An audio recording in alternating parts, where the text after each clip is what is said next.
Jammu and Kashmir service selection board के female supervisor examination का question paper इस वीडियो में देखेंगे किस तरह के क्वेश्चंस इस एग्जामिनेशन में पूछे गए थे और उनका सही आंसर क्या है। दोस्तों पहले हम GK general knowledge current affairs के क्वेश्चंस आपको बताएंगे, तो दोस्तों वीडियो को जल्दी जल्दी से लाइक और शेयर कर दीजिए। तो चलिए जी दोस्तों स्टार्ट करते हैं आज के पहले क्वेश्चन से। तो क्वेश्चन आप दोस्तों पढ़ पा रहे होंगे, क्वेश्चन नंबर 62 जो कि जीके जनरल नॉलेज से पूछा गया है।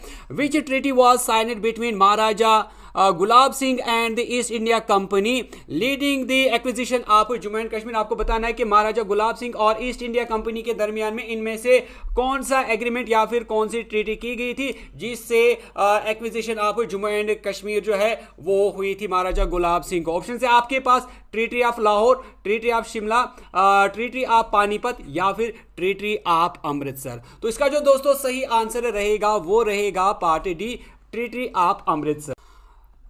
नेक्स्ट क्वेश्चन पूछा गया था कंसिडर फॉलोइंग पेयर्स। तो यहां पर आपको दो कॉलम्स दिए गए हैं, आपको बताना है कि सही मैच इनमें से कौन सा दिया गया है। दोस्तों ये क्वेश्चन भी बहुत ही आसान सा क्वेश्चन पूछा गया था और यहां पर आप बिल्कुल एक ही ऑप्शन से सभी जो मैच है वो आराम से लगा सकते थे। दोस्तों यहां पर आप सभी को पता ही होगा लू के बारे में, जो कि हॉट एंड ड्राई विंड्स होती है। तो यहां पर 4 जो है वो सी के साथ जाके मिलेगा। इसके बाद दोस्तों आपने अक्सर मैंगो शावर्स के बारे में सुना ही होगा। तो मैंगो शावर जो हैं ये प्री मॉनसून शावर्स होते हैं जो कि मैंगो को राइप करने में हेल्प करता है। तो इस तरह ये जो 1 है ये 2 के साथ मिलेगा। बस ये दोनों से आप जो है अपना आंसर निकाल सकते थे। यानी अगर आप देखें तो 4 जो है वो सी के साथ जाके मिलता है और 1 जो है वो बी के साथ यहां पे जाके मिलता है, और बाकी दो जो ऑप्शंस हैं वो खुद ब खुद मिलेंगी, क्योंकि ये दोनों जो है इस वाले आंसर को यहां पर आपको बता देती हैं। तो इसका जो आंसर है वो पार्ट बी हो जाएगा। अगर हम नॉर वेस्टर्स की बात करें तो ये इवनिंग थंडर स्टॉर्म्स होती हैं जो कि बंगाल या फिर बिहार आसाम में होती हैं, और बाकी रहा ब्लॉसम शावर तो ये प्री मॉनसून शावर्स होते हैं जो कि हेल्प करते हैं ब्लॉसिंग ऑफ कॉफी फ्लावर्स के लिए। नेक्स्ट क्वेश्चन है कंसिडर फॉलोइंग स्टेटमेंट्स। तो यहाँ पर आपको 4 स्टेटमेंट्स दिए गए हैं लेटेराइट सॉइल के बारे में। तो बताया गया है laterite soils of India are generally red in colour, they are rich in nitrogen and potash, they are well developed in Rajasthan and UP, tapioca and cashew nuts are well grown on these soils. तो यहाँ पर जो दो statement सही है, एक है part A और दूसरा है पार्ट डी, ये सही स्टेटमेंट्स है। तो इसका जो सही आंसर रहेगा वो रहेगा पार्ट सी। नेक्स्ट क्वेश्चन जो कि पिछली बार भी एग्जाम में पूछा गया था, तो यहाँ पर आपको फ्रीडम स्ट्रगल्स की लिस्ट दी गई है। आपको इनको एक क्रोनोलॉजिकल ऑर्डर में रखना था, यानी पहले कौन सा हुआ फिर दूसरा फिर तीसरा, तो एक ऑर्डर में इनको रखना था। तो दोस्तों यहाँ पर जब हम बात करते हैं जलियांवाला बाग की तो ये 1919 में हुआ था। दोस्तों इसके बाद हम बात करते हैं नॉन कोऑपरेशन मूवमेंट की, तो ये जो है 1920 में हुआ था। इसके बाद दोस्तों अगर हम बात करेंगे क्विट इंडिया मूवमेंट के बारे में, तो क्विट इंडिया मूवमेंट जो है ये 1942 में हुआ था। इसके बाद दोस्तों अगर हम बात करें डांडी मार्च के बारे में, तो दोस्तों याद रखें जो डांडी मार्च है वो 1930 में हुआ था। इस तरह जो क्रोनोलॉजिकल ऑर्डर बनेगा वो पहले बनेगा जलियांवाला बाग, यानी पहले डी आएगा, और उसके बाद जो दूसरा आएगा वो आएगा नॉन कोऑपरेशन मूवमेंट जो कि ए आएगा, और उसके बाद जो है दोस्तों आएगा डांडी मार्च जो कि 1930 में हुआ था, यानी उसके बाद सी आएगा, और उसके बाद लास्ट में जो है आएगा क्विट इंडिया मूवमेंट जो कि 1942 में हुआ था, तो बी आएगा, यानी DACB। तो DACB यानी पार्ट सी जो है इसका सही आंसर हो जाएगा। इसके बाद कुछ क्वेश्चंस इंग्लिश के थे जो कि हम आपके लिए बाद में लाएंगे। पहले हम ये जनरल नॉलेज जीके से रिलेटेड क्वेश्चन देखेंगे। तो नेक्स्ट क्वेश्चन है द नॉर्थ इंडियाज लार्जेस्ट जू जम्बू जू इज सिचुएटेड इन। आपको बताना है जम्बू जू जो कि नॉर्थ इंडिया का सबसे बड़ा जू है ये कहाँ पे, उधमपुर, श्रीनगर, पहलगाम या फिर नगरोटा। तो इसका जो सही आंसर रहेगा दोस्तों वो रहेगा part D, Nagrota. Next question है, name the governor general who abolish sati in 1829। आपको बताना है सती की रस्म को इनमें से किस गवर्नर जनरल ऑफ इंडिया ने एबॉलिश किया यानी एंड किया। ऑप्शन हैं Lord Clive, Lord Curzon, Lord Bentinck या फिर लॉर्ड डलहौजी। तो इसका जो सही आंसर था वो था part C, lord Bentinck. Next question है the wettest place on the earth is. आपको बताना है अर्थ पे सबसे वेटेस्ट प्लेस कौन सी है। ऑप्शन है मौसिनराम, अमेज़न, एंटार्क्टिका या फिर वेस्ट बंगाल। तो दोस्तों इसका जो सही आंसर रहेगा वो रहेगा part A, Mawsynram. Next question, silk the natural form of fibre is obtain from. आपको बताना है जो सिल्क होता है वो किससे ऑब्टेन किया जाता है। ऑप्शन है शीप, कुकून, जूट प्लांट या फिर कॉटन बॉल्स। तो सही इसका आंसर रहेगा दोस्तों पार्ट बी, कुकून्स। नेक्स्ट क्वेश्चन है नंदन कनान जू इज नोन फॉर। आपको बताना है जो नंदन कनान जू है ये किस लिए मशहूर है। ऑप्शन आपके पास hippo, Nilgiri tahr, white tiger या फिर व्हेल। सही आंसर इसका रहेगा दोस्तों पार्ट सी, व्हाइट टाइगर। और ये जो जू है ये उड़ीसा में है। इसके बाद दोस्तों बाकी जो क्वेश्चंस है वो अगेन इंग्लिश और बाकी रीजनिंग के बारे में है जो कि हम आपके लिए बाद में लाएंगे। तो फिलहाल हम जीके जनरल नॉलेज के क्वेश्चंस देखेंगे।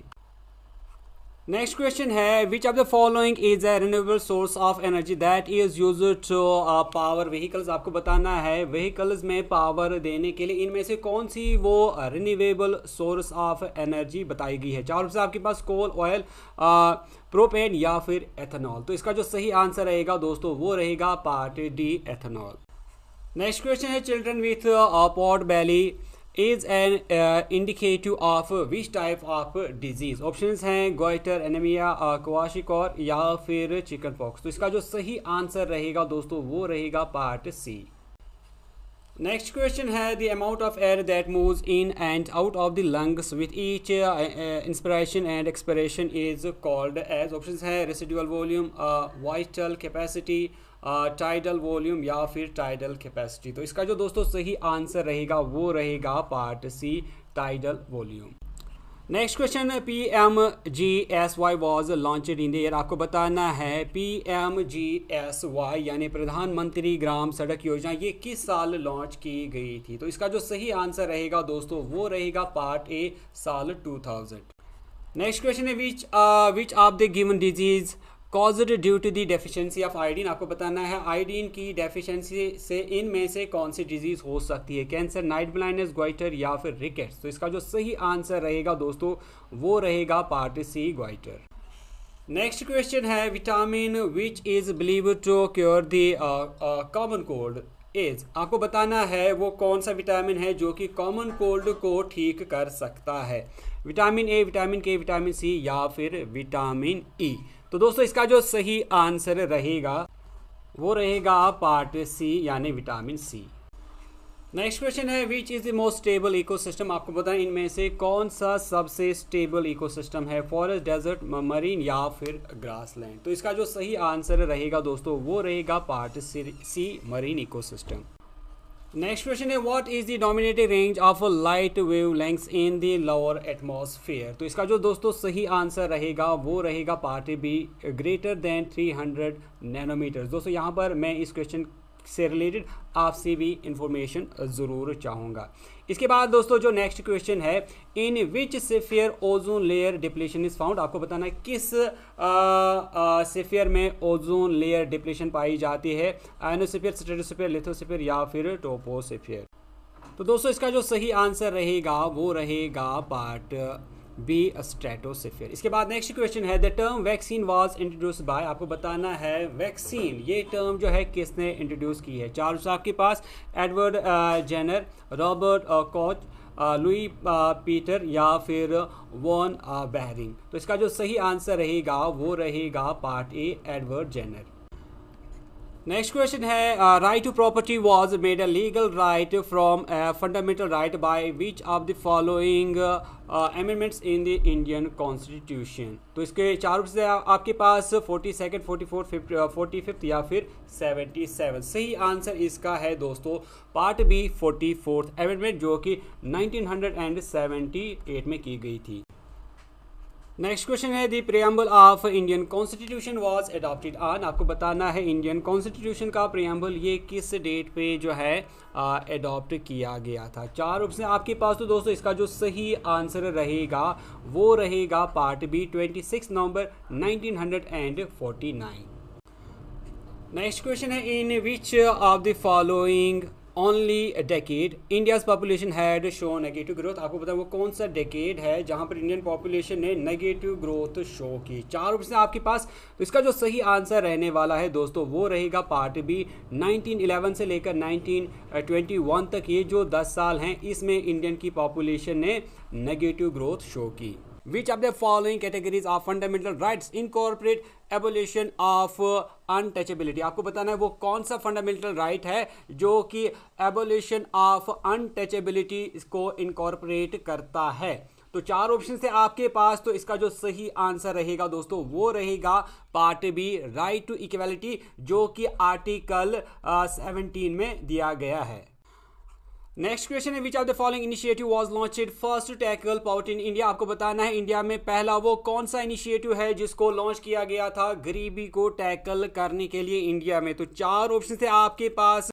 तो इसका जो सही आंसर था दोस्तों वो था part C integrated rural development programme यानी IRDP।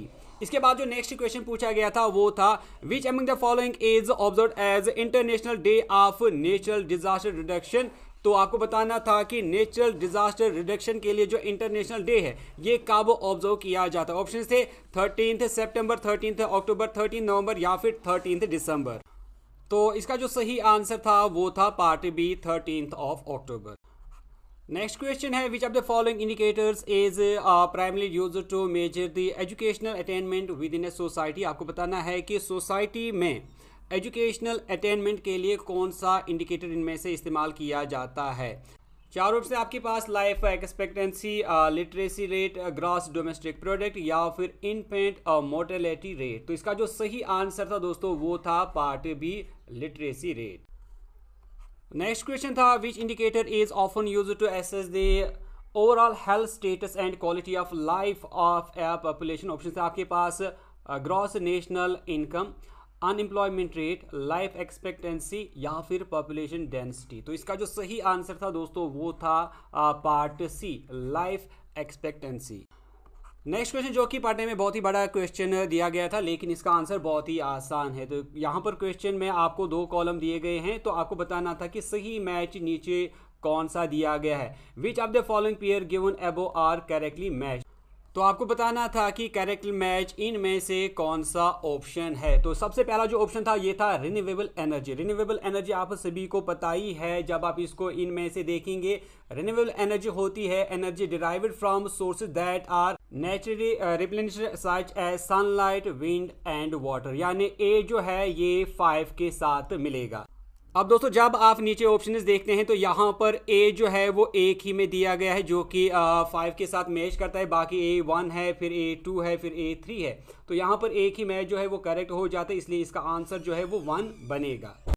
इसके बाद अगर हम कार्बन फुटप्रिंट्स की बात करें तो ये 2 आता है, यानी total amount of green house gases emitted directly और इनडायरेक्टली बाय ह्यूमन एक्टिविटीज़। इसके बाद अगर हम बात करें एंथ्रोपोलॉजी की तो इसका जो सही मैच लगेगा यहाँ पर वो है रिलेटिंग टू और resulting from the influence of human beings on nature, यानी ये 4 के साथ जाके मैच करेगा। और इसी तरह जो डी है, डी जो है ये 3 के साथ मैच करेगा। और इसके बाद ग्रीन हाउस इफेक्ट जो है ये 1 के साथ मैच करेगा। Greenhouse the process by which earth's atmosphere trap solar radiation. बाकी तो इस तरह आप देख पा रहे हैं। तो इसका आंसर बहुत ही आसान था, पहले ही ऑप्शन से आप इसका आंसर बता सकते थे।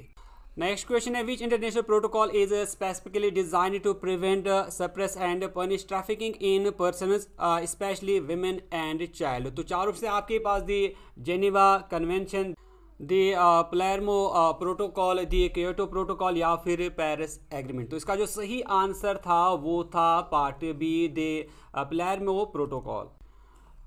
नेक्स्ट क्वेश्चन है which approach is most effective for addressing the issue of beggary from a social work perspective. आपको बताना है जो बेगरी है यानी जो भीख मांगना है जो कि सोसाइटी में है, तो उससे निपटने के लिए कौन सा सबसे अच्छा तरीका रहेगा इनमें से। तो इसका जो दोस्तों सही आंसर रहेगा वो रहेगा part B, providing vocational training and rehabilitation programmes. Next question है which of the following measures is most effective in reducing corruption within public institutions. आपको बताना है जो पब्लिक इंस्टीट्यूशंस होते हैं उनमें करप्शन को कम करने के लिए सबसे अच्छा तरीका क्या है या क्या रास्ता है। तो चार ऑप्शन है आपके पास। Increase the number of public holidays, implementing strict transparency and accountability mechanism, reducing employees' wages या फिर limiting public access to information. इसका सही आंसर था दोस्तों part B, implementing strict transparency and accountability mechanisms. Next question है which concept refers to the abuse of entrusted power for private gain. चार option आपके पास, social justice, human rights, corruption या फिर ट्रांसपेरेंसी। तो इसका जो सही आंसर रहेगा दोस्तों वो रहेगा part C, corruption. When was first census held in India. आपको बताना है कि इंडिया में पहली सेंसस किस साल हेल्ड की गई या फिर कंडक्ट की गई। चार ऑप्शन आपके पास, 1869, 1872, 1871 या फिर 1885। तो दोस्तों इसका जो सही आंसर रहेगा वो रहेगा दोस्तों पार्ट बी, 1872 में इंडिया की पहली सेंसस जो है वो कंडक्ट की गई। इसके बाद दोस्तों अगर हम बात करें इंडिया की पहली कंप्लीट सेंसस की, तो इंडिया की जो पहली कंप्लीट सेंसस है उसको कंडक्ट किया गया था 1881 में, और जो पहली सेंसस हुई थी इसको कंडक्ट कराया गया था वाइसरॉय लॉर्ड मायो के दौर में। नेक्स्ट क्वेश्चन है Kesariya newspaper started by freedom fighter Bal Gangadhar Tilak was published in which language। आपको बताना है बाल गंगाधर तिलक ने जो न्यूज़पेपर केसरी के नाम से पब्लिश किया था वो किस ज़बान में पब्लिश किया गया था, बंगाली, हिंदी, इंग्लिश या फिर मराठी। तो दोस्तों इसका जो सही आंसर रहेगा वो रहेगा पार्ट डी, मराठी में इसको पब्लिश किया गया था और 1881 में इसको जो है निकाला गया था। नेक्स्ट क्वेश्चन है Annie Besant was associated with. आपको बताना है एनी बेसेंट का ताल्लुक इनमें से किसके साथ था, Khilafat movement, non cooperation movement, civil disobedience movement या फिर होम रूल लीग। तो इसका जो सही आंसर रहेगा दोस्तों वो रहेगा part D, home rule league. ये जो है ये होम रूल लीग ये एनी बेसेंट और बाल गंगाधर तिलक ने मिलकर बनाया था।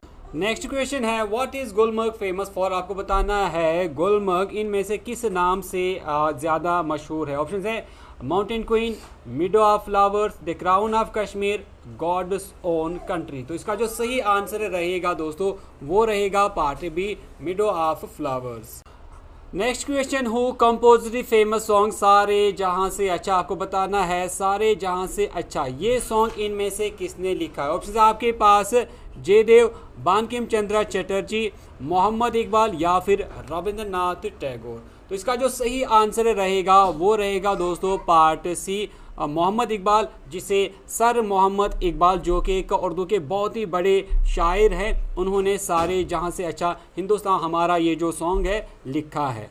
अगर हम बंकिम चंद्र चटर्जी की बात करें तो इन्होंने लिखा है वंदे मातरम, और अगर हम रविंद्रनाथ टैगोर की बात करें तो इन्होंने लिखा है जन गण मन।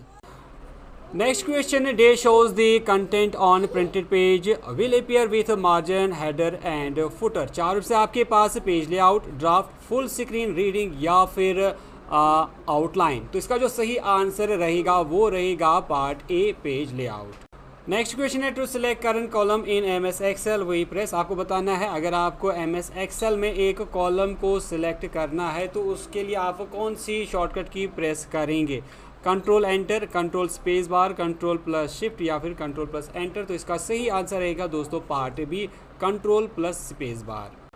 नेक्स्ट क्वेश्चन है what is a firewall in computer network. आपको बताना है कंप्यूटर नेटवर्क में फायरवॉल क्या रहता है या क्या होता है। ऑप्शन है web browser, software, a physical boundary of a network, an OS of computer network या फिर system design to prevent unauthorised access. तो इसका जो सही आंसर रहेगा दोस्तों वो रहेगा part D, system design to prevent unauthorised access. Next question है the PowerPoint view that displays only text title and bullet is. आपको बताना है पावर पॉइंट व्यू जहां पर आप सिर्फ टेक्स्ट देख सकते हैं या फिर टाइटल और बुलेट्स देख सकते हैं, तो वो कौन सा व्यू रहेगा पावर पॉइंट में? Outline view, notes page view, slide sorter या फिर स्लाइड शो। तो इसका जो सही आंसर रहेगा दोस्तों वो रहेगा part A, outline view. Next question है in PowerPoint view displays each slide of the presentation as a thumbnail and is useful to rearrange slides. आपको बताना है पावर पॉइंट में वो कौन सा व्यू है जहां पर आप थंबनेल सिर्फ आपको नजर आती हैं ताकि आप अपनी स्लाइड उसको रीअरेंज कर पाओ। तो चार ऑप्शन आपके पास, slide master, slide show, slide sorter या फिर नोट्स पेज। तो इसका जो सही आंसर रहेगा दोस्तों वो रहेगा part C, slide sorter view. Next question है the use of information technology IT to improve the ability of government to address the needs of the society is known as. आपको बताना है इंफॉर्मेशन टेक्नोलॉजी का इस्तेमाल करना ताकि government जो है वो अपनी एबिलिटीज़ को इम्प्रूव कर पाए ताकि लोगों के जो मसाइल होते हैं उनको एड्रेस किया जाए। तो चार आपके पास ई बिजनेस, ई एडमिन, ई गवर्नेंस या फिर ई मार्केट प्लेस। तो इसका जो सही आंसर रहेगा वो रहेगा ई गवर्नेंस। नेक्स्ट क्वेश्चन है देश provides network backbone and e governance support to government bodies in India. आपको बताना है इनमें से कौन सी वो चीज़ है जो कि नेटवर्क बैकबोन के तौर पे प्रोवाइड करती है और इसके अलावा ई गवर्नेंस सपोर्ट जो है वो गवर्नमेंट बॉडीज़ को प्रोवाइड करती है। ऑप्शन आपके पास NIC, NASSCOM, CII या फिर MIT। तो इसका जो सही आंसर रहेगा दोस्तों वो रहेगा NIC यानी national informatics centre. Next question है what is anti spyware software. आपको बताना था कि एंटी स्पाईवेयर सॉफ्टवेयर क्या होता है। ऑप्शन आपके पास checks files before they are loaded on a computer, makes the files non readable, manages data traffic या फिर it detects and removes programs installed illegally on a user's computer system. तो दोस्तों इसका जो सही आंसर रहेगा वो रहेगा part D, it detects and removes programs installed illegally on a user's computer system. Next question है in MS Excel comments put in cell are called. आपको बताना है MS Excel में जो कमेंट्स हम सेल में पुट करते हैं, रखते हैं या लिखते हैं तो उसको क्या कहते हैं? Smart tip, soft tip, web tip या फिर सेल टिप। तो इसका जो सही आंसर रहेगा दोस्तों वो रहेगा part D, cell tip. Next question है which of the following is an absolute cell reference. आपको बताना है इनमें से कौन सी एब्सोल्यूट सेल रेफरेंस है। ये भी आपने एक्सेल में पढ़ा ही होगा। तो यहाँ पर चार ऑप्शन है आपके पास। तो इसका जो सही आंसर रहेगा दोस्तों इनमें से जो एब्सोल्यूट सेल रेफरेंस है वो है part B, $A, $1। Cell reference में आपने रिलेटिव सेल रेफरेंस भी सुना होगा या पढ़ा होगा, आपको पता होगा। इसके अलावा मिक्सड सेल रेफरेंस भी आपको पता होना चाहिए। इसके बाद क्वेश्चन नंबर 119 और 120 जो है ये इंग्लिश से रिलेटेड है जो कि हम आपके लिए बाद में लाएंगे। नेक्स्ट क्वेश्चन है which non governmental organisation NGO is known for providing medical assistance in disaster stricken area world wide. आपको बताना है वो कौन सी नॉन गवर्नमेंट ऑर्गेनाइजेशन है जो कि उन इलाकों में मेडिकल असिस्टेंस देती है जहां पर डिजास्टर आया हो, कन्फ्लिक्ट हो या इस तरह की कोई मुसीबत आई हुई हो। तो दोस्तों इसका जो सही आंसर रहेगा इनमें से वो रहेगा part D, international red cross. Next question है in commemoration of whose birth anniversary was the Sansad Adarsh Gram Yojana SAGY launch. आपको बताना इनमें से किसकी याद में जो है SAGY स्कीम जो है उसको लॉन्च किया गया है। चारों से आपके पास। तो इसका जो सही आंसर रहेगा दोस्तों वो रहेगा part B, Shri Jaya Prakash Narayan. SAGY को लॉन्च किया गया था साल 2014 में और इसको PM नरेंद्र मोदी ने लॉन्च किया था। नेक्स्ट क्वेश्चन है which of the following is are objectives of Beti Bachao Beti Padhao programme. आपको बताना है इनमें से बेटी बचाओ बेटी पढ़ाओ प्रोग्राम के ऑब्जेक्टिव्स यानी मकसद क्या क्या था, एम क्या क्या था।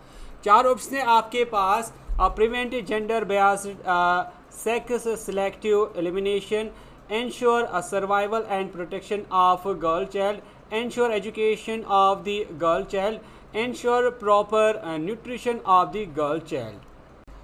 दोस्तों जब हम इस क्वेश्चन को देखते हैं तो जो पहला स्टेटमेंट है prevent gender biased sex selective elimination, तो ये सही है। इसके बाद जो दूसरा यानी ensure survival and protection of girl child, जो ये भी सही है।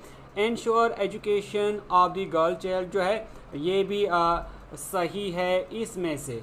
और इसके अलावा ensure proper nutrition for girl child, तो ये भी इसका मकसद रहेगा। तो इस तरह इसका जो सही आंसर रहेगा वो रहेगा part D, A B C and D all are जो है वो सारे करेक्ट है। इसके बाद नेक्स्ट क्वेश्चन है choose the correct sequence of the following central government programme based on the year of their launch in chronological order. आपको बताना यहाँ पर कुछ स्कीम्स दी गई हैं, आपको बताना है कि क्रोनोलॉजिकल ऑर्डर में क्या बनेगा, यानी पहले कौन सी स्कीम लॉन्च की गई, फिर दूसरे साल, फिर तीसरे साल कौन कौन सी स्कीम्स को किस किस साल जो है वो लॉन्च किया गया। दोस्तों अगर हम अटल पेंशन योजना की बात करेंगे तो ये जो प्रोग्राम है या ये जो स्कीम है ये 2015 में आई थी दोस्तों। इसके बाद अगर हम बात करें प्रधानमंत्री ग्रामीण आवास योजना की, तो ये योजना जो है ये 2016 में आई थी। इसके बाद दोस्तों अगर हम बात करें इंटीग्रेटेड चाइल्ड डेवलपमेंट सर्विसेज की, तो ये जो स्कीम है इसको लॉन्च किया गया था 1975 में। इसके बाद अगर हम बात करें Mahatma Gandhi national rural employment guarantee scheme, तो ये जो स्कीम है इसको लॉन्च किया गया था 2006 में।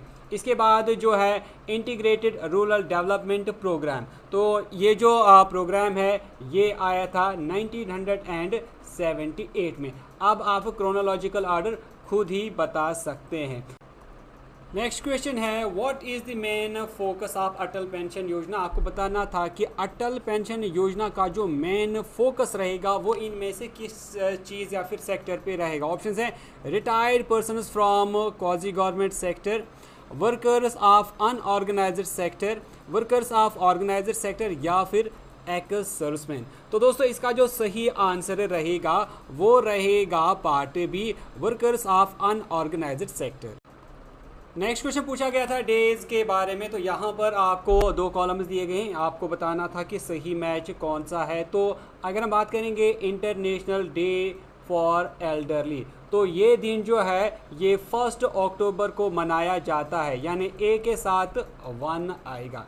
इसके बाद दोस्तों अगर हम वर्ल्ड एड्स डे की बात करें तो इसको मनाया जाता है 1 दिसंबर को, यानी बी के साथ जो है वो 4 आएगा। इसके बाद वर्ल्ड फूड डे जो दोस्तों ये मनाया जाता है 16 अक्टूबर को, यानी सी के साथ जो है वो यहाँ पर 2 मिलेगा। इसके बाद ह्यूमन राइट्स डे जो है दोस्तों ये 10 दिसंबर को मनाया जाता है, यानी डी के साथ जो है वो यहाँ पर 1 मिलेगा। और इस तरह आप देख पा रहे होंगे यहाँ पर मैंने गलत लिखा, ए के साथ जो है यहाँ पर 3 मिलेगा। तो आंसर जो बनेगा दोस्तों वो बनेगा A3, B4, C2 और D1, यानी पार्ट डी जो है इसका सही आंसर बनेगा। नेक्स्ट क्वेश्चन है which ministry is responsible for the initiative maintenance and welfare of parents and senior citizens act 2021। तो इसका जो दोस्तों सही आंसर रहेगा वो रहेगा part D, ministry of social justice and empowerment. दोस्तों ये वाला क्वेश्चन हमने प्रीवियस वाली वीडियो में डिस्कस किया हुआ है, लेकिन वहाँ पर क्वेश्चन का जो आंसर है उसमें थोड़ा कन्फ्यूजन था, तो क्वेश्चन में फिर से पढ़ूंगा। According to Copernicus classification of climate Ladakh is, आपको बताना है कोपेनिकस क्लासिफिकेशन के मुताबिक लद्दाख जो है वो किस क्लाइमेट जोन में आता है।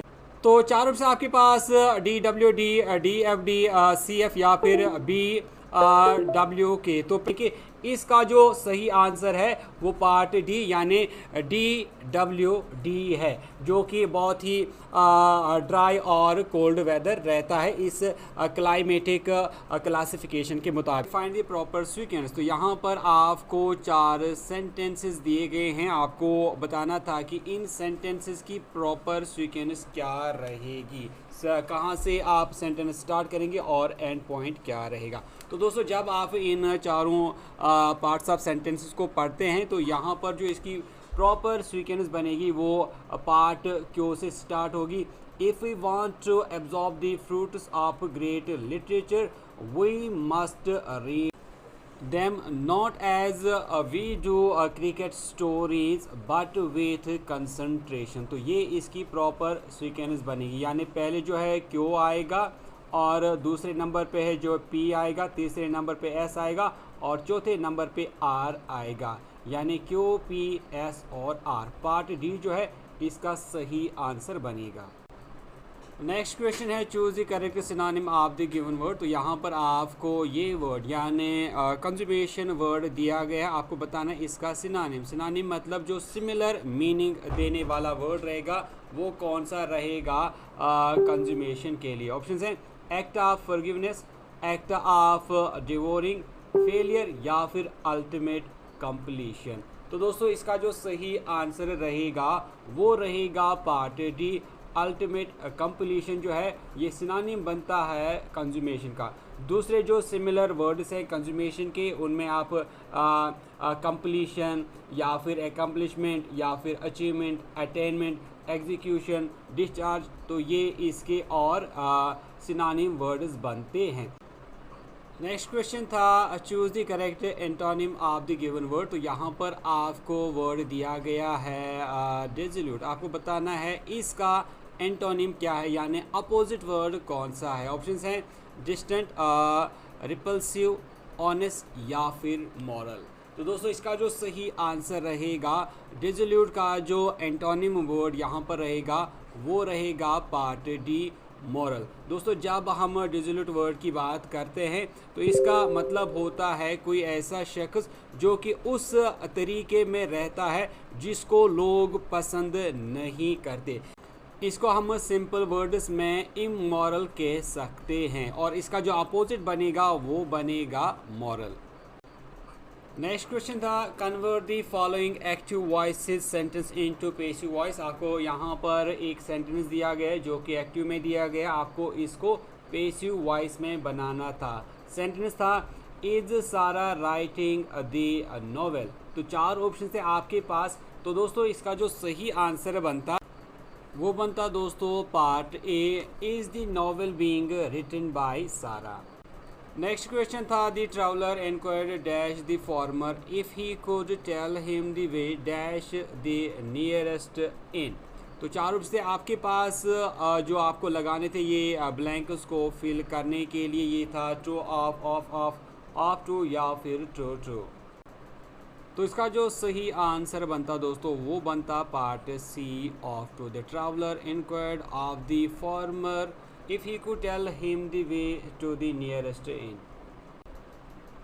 नेक्स्ट क्वेश्चन है what does the idiom salt of the earth mean. आपको बताना था कि जो idiom salt of the earth है इसका क्या मतलब है। चार ऑप्शन आपके पास, someone who is wealthy, someone who is genuine, good and honest, someone who is always busy, someone who is mysterious and reserved। तो दोस्तों इसका जो सही आंसर बनेगा वो है part B, someone who is genuine, good and honest। ये है salt of the earth का मतलब। नेक्स्ट क्वेश्चन है in which sentence is the modal verb used to express necessity. आपको बताना है इनमें से कौन सा वो सेंटेंस है जिसमें मॉडल वर्ब इस्तेमाल किया गया है नेसेसिटी को एक्सप्रेस करने के लिए, यानी ज़रूरत को एक्सप्रेस करने के लिए। ऑप्शंस हैं you should take a break, you can take a break, you might take a break या फिर you will take a break. तो इसका जो सही आंसर रहेगा वो रहेगा दोस्तों part A, you should take a break. और यहाँ पर मॉडल वर्ब जो है शुड इस्तेमाल किया गया है जो कि नेसेसिटी यहाँ पर एक्सप्रेस करता है इस वाले सेंटेंस में। नेक्स्ट क्वेश्चन है I will definitely help John he dash it. आपको बताना है कि यहाँ पे डैश में क्या आएगा। मैं जॉन की ज़रूर मदद करूँगा वो डैश। तो चार ऑप्शन आपके पास, डिजर्व्स, विल डिजर्व, डिजर्व या फिर डिजर्व्ड। तो इसका जो दोस्तों सही आंसर रहेगा वो रहेगा part A, I will definitely help John he deserves it. क्योंकि यहाँ पर ही जो है ये थर्ड पर्सन है, इसीलिए हम यहाँ पर डिजर्व्स का इस्तेमाल करेंगे। क्वेश्चन है, if A and B together can complete a work in 15 days and B alone in 20 days, in how many days can A alone complete the work. तो यहाँ पर बताया गया है जो ए और बी है ये एक काम को 15 दिनों में मिलजुल के करते हैं, वही अगर बी इस काम को करता है तो बी अकेले इसी काम को 20 दिनों में करता है। आपको बताना है कि अगर यही काम ए अकेले करेगा तो उसको कितने दिन लगेंगे। तो दोस्तों सबसे पहले हम देखेंगे कि ये जो काम ये करते हैं वो कितना है, यानी हम पहले देखेंगे कि इनके पास टोटल वर्क जो है वो कितना है। तो उसको ढूंढने के लिए हम ये जो 15 डेज है और 20 डेज है उसका एलसीएम ढूंढेंगे। तो हम यहाँ पर 15 और 20 का एलसीएम निकालते हैं। तो 5 से हम इनको डिवाइड करेंगे, 5 3 ज़ा 5 4 ज़ा। तो जब हम इनको आपस में मल्टीपल करते हैं तो इनका जो कुल मिला के एलसीएम निकलेगा वो 60 है। तो टोटल वर्क हमारे पास जो है वो 60 बनता है। जब यही 60 यूनिट्स का काम ए और बी मिलके करते हैं तो इसको इस 60 यूनिट्स का काम करने में 15 दिन लगते हैं। तो अगर ये 60 यूनिट्स का काम 15 दिनों में करते हैं तो क्या आप मुझे बता सकते हैं कि एक दिन में ये कितना काम करते हैं। सिंपल सी बात है, हम 60/15 करेंगे तो ये एक दिन में 4 यूनिट्स का काम करते हैं, यानी ए और बी का जो एक दिन का काम रहेगा वो 4 यूनिट्स का रहेगा। अब अगर हम बी का देखें तो बी इस 60 यूनिट्स का वर्क करने में 20 दिन लगाता है। मतलब अगर हम एक दिन के काम की बात करें तो वो आप देख पा रहे होंगे 60/20 करेंगे तो बी जो है एक दिन में 3 यूनिट्स का काम करता है, यानी बी का एक दिन का वर्क जो है वो 3 यूनिट्स का निकलता है। क्वेश्चन में पूछा गया है कि आप बताइए कि ये जो ए है अगर अब ए अकेले में ये काम करेगा तो उसको कितने दिन लगेंगे। दोस्तों यहाँ पर अगर आप नज़र रखेंगे ए प्लस बी ये एक दिन में 4 यूनिट्स का काम करते हैं, वहीं बी अकेले में एक दिन में 3 यूनिट्स का काम करते हैं। अब दोस्तों आपको यहाँ पर समझना है ए प्लस बी, ए और बी एक दिन में 4 यूनिट्स का काम करते हैं, अकेले बी एक दिन में 3 यूनिट्स का काम करता है। ए प्लस बी जो है मिलजुल के 4 यूनिट्स का काम करते हैं, वहीं पर बी जो है ये अकेले एक दिन में 3 यूनिट्स का काम करता है। अब आप क्या मुझे बता सकेंगे जो ए है उसका एक दिन का वर्क कितना है। जाहिर सी बात है हम a प्लस बी में से b का काम अगर माइनस करेंगे तो वो कितना निकलेगा, वो निकलेगा 4 - 3, यानी कुल मिला के a का जो काम आएगा वो सिर्फ 1 यूनिट आता है। यानी a जो है ये एक दिन में सिर्फ 1 ही यूनिट का काम करता है। अगर ये a एक दिन में 1 यूनिट का काम करता है तो बताइए कि 60 यूनिट्स का काम करने में इसको कितने दिन लगेंगे। जाहिर सी बात है इसको ये 60 यूनिट्स का काम करने में बराबर 60 डेज लगेंगे। आई होप कि आपको ये पूरा जो प्रोसीजर है समझ में आ गया होगा कि किस तरह हम इस तरह के क्वेश्चन को सॉल्व करते हैं। तो आंसर जो है वो बनेगा 60 डेज, यानी ए अकेले में इस काम को 60 डेज में करेगा। तो सबसे पहले आपने क्या किया, आपने टोटल वर्क जो है वो निकाला। कैसे निकाला, with the help of LCM. और उसके बाद आपने देखा कि ए और बी का कितना काम बनता है एक दिन का, और उसके बाद आपने देखा कि बी का कितना काम बनता है एक दिन का। फिर बी ए प्लस बी में से आपने बी का काम माइनस किया, वहाँ पर आपका ए का काम एक दिन का निकल के आया जो कि 1 यूनिट रहा। नेक्स्ट क्वेश्चन है कंप्लीट द सीरीज। आपको यहाँ पर एक सीरीज दी गई है, आपको बताना है कि इस सीरीज में जो नेक्स्ट नंबर है वो क्या आएगा। यहाँ पे सीरीज है आपके पास 18, 28, 40, 54 और उसके बाद है 70। तो ये सीरीज़ बनती है। तो यहाँ पर आप क्लियर से देख सकते हैं, जब आपने नंबर सीरीज़ के क्वेश्चंस किए होंगे, सीखे होंगे, तो यहाँ पर आपको कंटिन्यूसली स्मॉल इंक्रीमेंट मिल रहा है, यानी इस वाली सीरीज़ में कंटिन्यूसली एडिशन किया गया है जिससे ये नंबर सीरीज़ आगे इंक्रीज़ हो रही है। तो वो जो नंबर जिससे इसको ऐड किया गया है, जिससे ये नंबर सीरीज आगे बढ़ी है, वो कैसे आप निकालते हैं? सिंपल, आप दो कंसेक्यूटिव नंबर्स के दरमियान में डिफरेंस करते हैं। जब आप इन दोनों नंबर्स के दरमियान में डिफरेंस करेंगे तो यहाँ पर आप देख पा रहे होंगे, तो इनका जो डिफरेंस है वो 10 बनेगा। इन दोनों के दरमियान जब आप यहाँ पर डिफरेंस करते हैं तो वो यहाँ पर 12 आपको देखने को मिलेगा। इसके बाद जब आप यहाँ पर इन दोनों के दरमियान में डिफरेंस करते हैं तो यहाँ पर ये 14 बनता है। इसके बाद जब आप इन दोनों के दरमियान में डिफरेंस करते हैं वो यहाँ पर 16 बनता है। तो दोस्तों अब आपको क्लियरली समझ में आ गया होगा, पहले जो दो नंबर्स हैं इनमें 10 का डिफरेंस है, उसके बाद 12, उसके बाद 14, 14 के बाद 16, तो 16 के बाद जाहिर सी बात है जो नेक्स्ट नंबर आएगा वो आएगा 18। यानी यहाँ पर जो नेक्स्ट नंबर आएगा उसके दरमियान और 70 के दरमियान में 18 का डिफरेंस होना चाहिए। तो वो आप कैसे निकालेंगे? हम सिंपली 70 को 18 से ऐड करेंगे तो वो कितना बनेगा? वो बनेगा 88। यानी हमारा जो सही आंसर बनेगा वो बनेगा पार्ट बी। नेक्स्ट क्वेश्चन था कंप्लीट द सीरीज। आपको बताना है कि ये जो सीरीज है इसमें यहाँ पर लास्ट में इनमें से कौन सी ऑप्शन आएगी। सीरीज थी आपके पास RAP, MAP, HOT, FUN। तो चार ऑप्शन थे आपके पास, HNE, PGI, STN या फिर CAT। दोस्तों यहाँ पर आपको ज़्यादा सोचने की ज़रूरत नहीं है। जब आप इन लेटर्स को देखते हैं तो RAP भी एक वर्ड है, MAP भी एक वर्ड है, HOT भी एक वर्ड है और FUN फन, ये सारे वर्ड्स है यहाँ पर।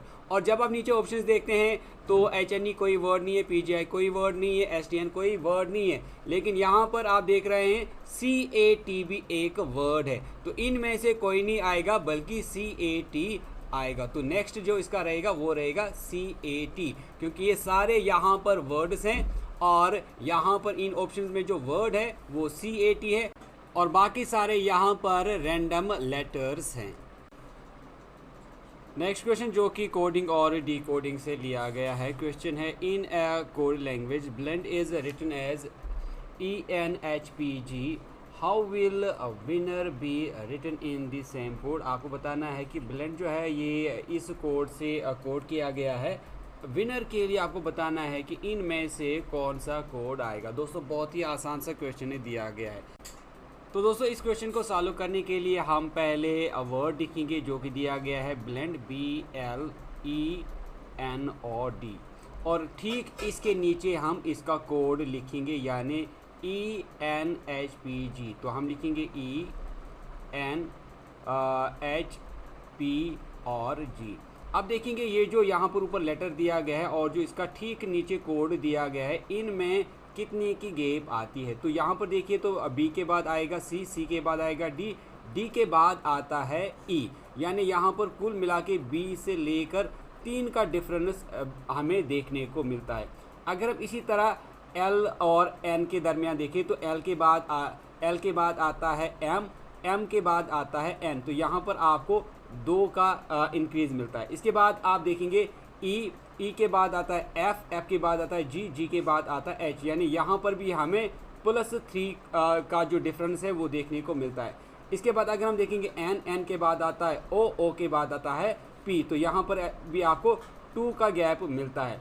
उसके बाद देखिए तो यहाँ पर है D, D के बाद आता है E, E के बाद आता है F, F के बाद आता है G, यानी यहाँ पर भी हमें 3 का जो गैप है वो देखने को मिलता है। तो यहाँ पर +3, +2, +3, +2 और +3 का जो गैप है वो देखने को मिलेगा। फिर इसी तरह जो हमारे पास विनर वर्ड है इसको हम इसी तरह से इंक्रीज करेंगे। तो हम क्या लिखेंगे? हम लिखेंगे यहाँ पर सेम वर्ड विनर, WINNER। तो कोड ढूंढने के लिए हम क्या करेंगे? तो पहले हम 3 आगे चलेंगे। W के बाद आएगा X, X के बाद आएगा Y, Y के बाद आएगा Z। तो इसके बाद यहाँ पर हमें देखना है तो हमें 2 स्टेप जो है वो आगे चलना है। I के बाद आएगा J, J के बाद आएगा K। तो इसके बाद है हमारा नेक्स्ट वाला जो है N है। यहाँ पर हमें कितना चलना है? हमें 3 स्टेप्स आगे चलना है। तो N के बाद आएगा O, O के बाद आएगा P, P के बाद आएगा दोस्तों Q। आगे चलेंगे उसके बाद फिर से N, लेकिन इस टाइम हम 2 स्टेप्स आगे चलेंगे। N के बाद आएगा O, O के बाद आएगा दोस्तों P। तो नेक्स्ट में हम फिर तीन स्टेप्स आगे चलेंगे। ई के बाद आएगा एफ के बाद आएगा जी के बाद आएगा दोस्तों एच, और उसके बाद जो है 3 के बाद हम फिर से 2 स्टेप्स आगे चलेंगे। आर के बाद आएगा एस के बाद आएगा टी। तो हमारा जो सीरीज बनेगा इसमें वो बनेगा जेड के क्यू पी, उसके बाद आएगा एच और उसके बाद आएगा टी, यानी हमारा पार्ट ए जो है वो इसका सही आंसर बनेगा। नेक्स्ट क्वेश्चन पूछा गया था, Purushottam walks 5 kilometres east and reaches Mahatma's house. From there he walks towards north for 10 kilometers to reach his gym.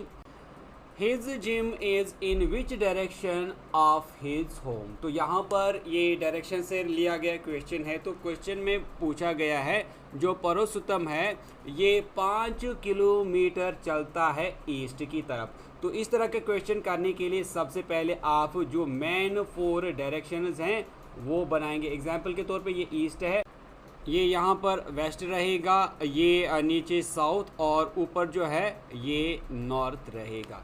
अब क्वेश्चन बोलता है कि पुरुषोत्तम जो है ये 5 किलोमीटर चलता है ईस्ट की तरफ। तो दोस्तों मानिए कि जो पुरुषोत्तम है वो यहाँ पर कहीं खड़ा था, उसके बाद वो क्या करता है वो ईस्ट की तरफ 5 किलोमीटर चलता है। मानिए कि उसने यहाँ पर 5 किलोमीटर वॉक किया।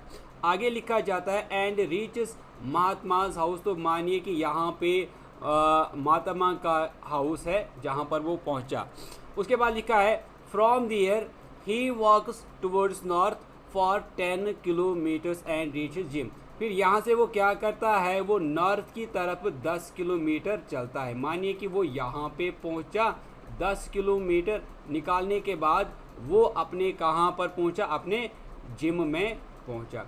आगे लिखा गया है his gym is in which direction of his house. आपको बताना है जो उसका जिम है ये इसके घर की किस डायरेक्शन में आता है। तो ये यहाँ पे था, इसका घर यहाँ पे था जहाँ से इसने चलना स्टार्ट किया, और इसका जिम जो है वो यहाँ पर है।